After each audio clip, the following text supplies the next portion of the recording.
All right, I'm not going to have a garden bed this year. I'm going to be doing something different because we want to replace this garden bed for next year and make it a lot better. But there's other things I want to show you as well. So enjoy the video.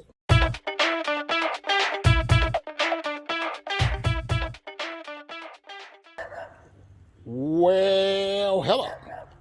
Well, last year this is where I had my cucumbers, which I'm taking the dirt out and using it for something else.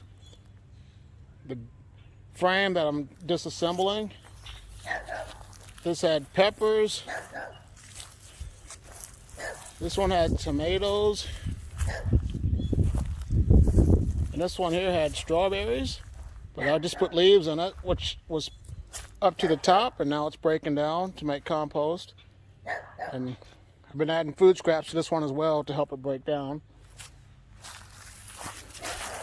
It's one of my composting bins that needs to be turned. But yeah, there's leaves and stuff here. I'm going to turn this. And what I've been doing also, now I'm using grow bags.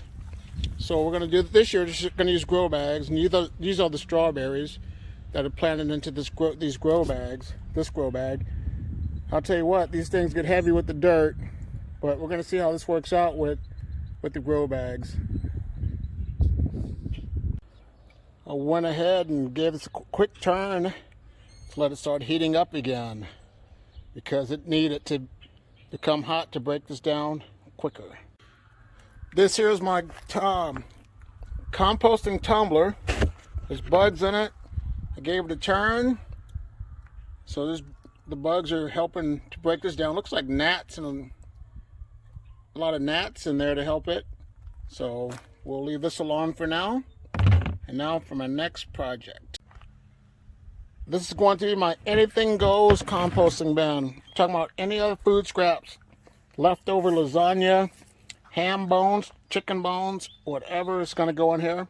I'm going to add some brown paper, a handful of dirt. I'm going to wet it down and start adding food scraps. I'll just let nature take its course. This will allow ants, spiders, whatever the cycle of life goes through to enter this bin or this trash can. And I don't want to throw any more food into the landfill. So my job and goal is to recycle all of my food scraps.